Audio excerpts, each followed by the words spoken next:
Emmanuel College. Can we give it up for U of T and Emmanuel College? I'm not going to take too much of your time. We have our annual student cabaret in collaboration with the Toronto International Festival of Authors.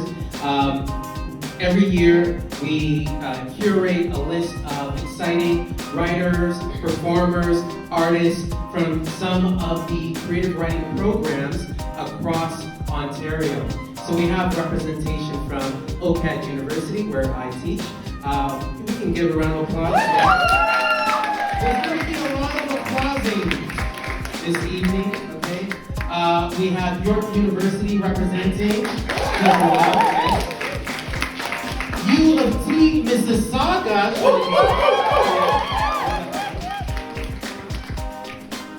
Wealth Master of Creative Writing Program. Let's give it up. Tonight you're going to hear from a wide array of performers. You'll be hearing some stories, some poetry, some music, some comedy, hopefully better than mine. And the point is for you to enjoy and embrace these new writers, these aspiring writers, these established writers who are learning more about writing. With a festival like this, you might, seen in the back, they've got incredible, lauded, critically acclaimed writers and authors. Margaret Atwood, you've seen, in these screens. But today's not necessarily about that. I feel as though it's important to listen to the voices that are up and coming, the voices that don't always have the platforms to share their work. And so it's a big pleasure and an honor to have these voices here. I hope that you give them the kind of energy that they deserve. There's a number of things that you can do. Don't get him, Stevie.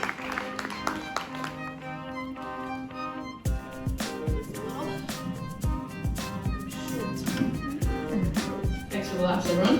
I am Sofia Stevie Garcia. I am Sofia. Friends call me Stevie. Enemies don't refer to me, etc. I have two poems today. These are my own poems, obviously. The first poem is called Tap In, and that's what I'll start with. Actually, I don't want this.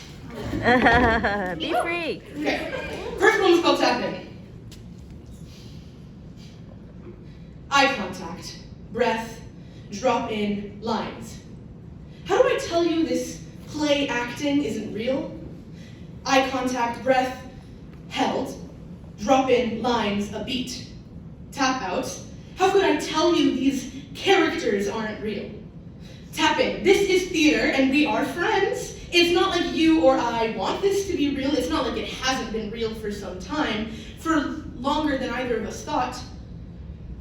Desire, stigma, creeps up our spines and paralyzes us from the inside out.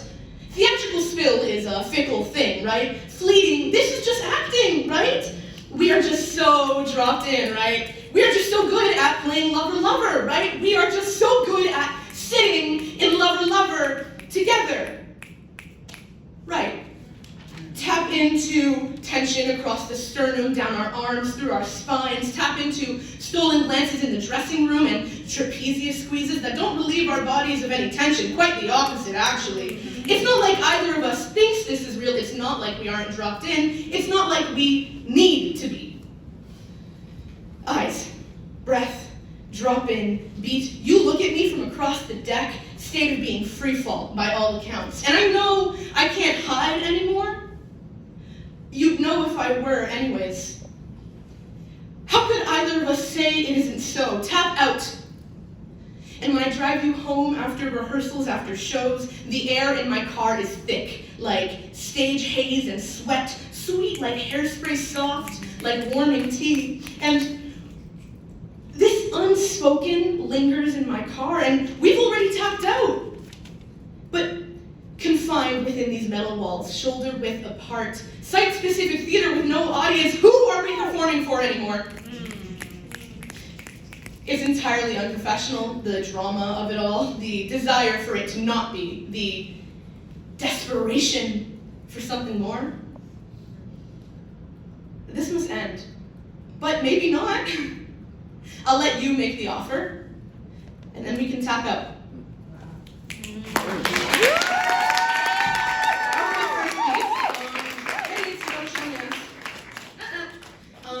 That's what happens when you're in theater school.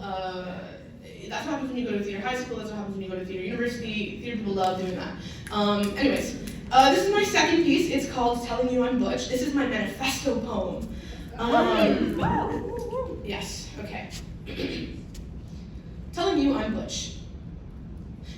How do you know someone is butch? They'll tell you. It might be through the crop of his hair, razor to skin, short, neat, and clean. Like everything else about his appearance, his pressed shirt and his cuffed jeans, silver, his piercing gleaming against his rough skin, matching his earrings, his watch, his ring.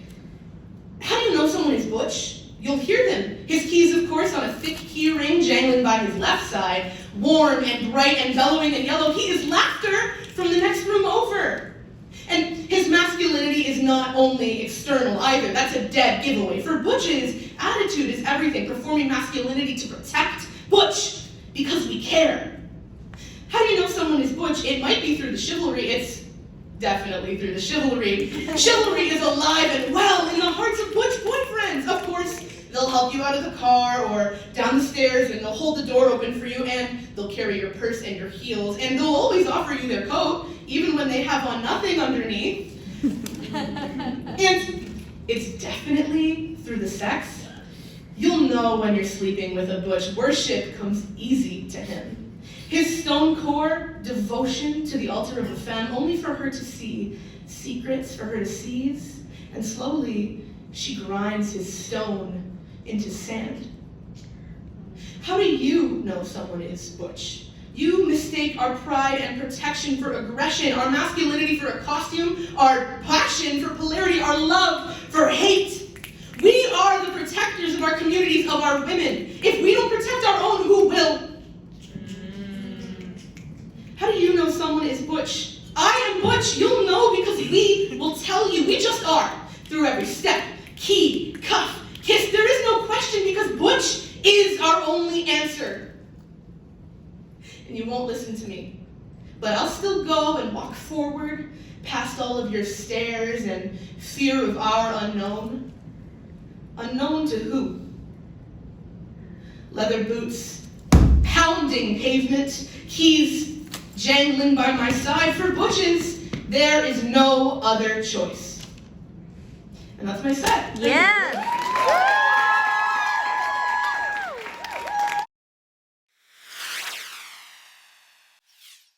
Don't take my life from you. I had a dream with you and with those many before you, yet you green, I devil burn my tongue from the language I spoke to you. I abandoned my family, I forgot my mother's tongue. I gave life to your dreams, and I stripped my soul from me to it. What right do you have to step on me for your doctrine? What right do you have to strip me of me? I will be free, you see. I will crawl if I have to, eat sand and grass, if it means the living can live and the dead can be buried. I will be free, you see. I will be free. Come on.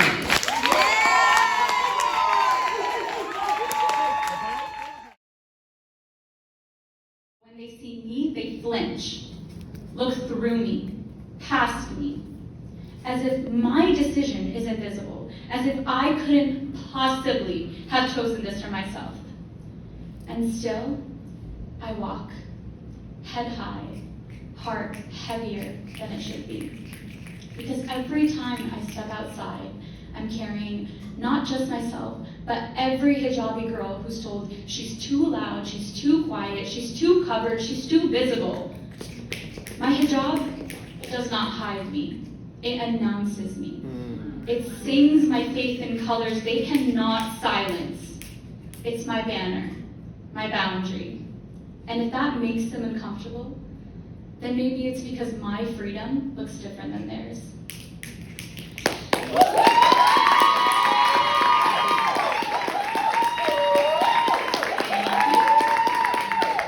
Okay, my second piece is called Safe Enough to Breathe. They say freedom lives here, but sometimes I have to whisper my prayers and no one thinks I'm summoning danger instead of peace. I walk through airports like crime scenes, eyes scanning me like headlines. Another one. I smile too much to prove I'm harmless, hold my breath through security checks, and wonder if my name sounds like a warning in their ears. Home is supposed to be safety, but when home is a hijab, or a beard, or an accent that rolls like Arabic thunder, they call it a statement. As if existing while Muslim is a protest. I don't want to be brave just to buy groceries. I don't want my faith to be mistaken for defiance. I just want silence to mean peace, not tension. Because safety shouldn't depend on how much you shrink yourself to fit their comfort zones. It should look like laughter in any language, like mothers praying in public without having to clutch their keys. It should feel like exhale. So I speak for the ones still holding their breath, the girls who lower their voices, the boys who shorten their names, and the elders who stop wearing what feels like home. May our streets be safe enough for our tongues to say salam without apology. May we be seen not as strangers, but as neighbors, carrying peace in our palms, asking for nothing more than it to breathe too.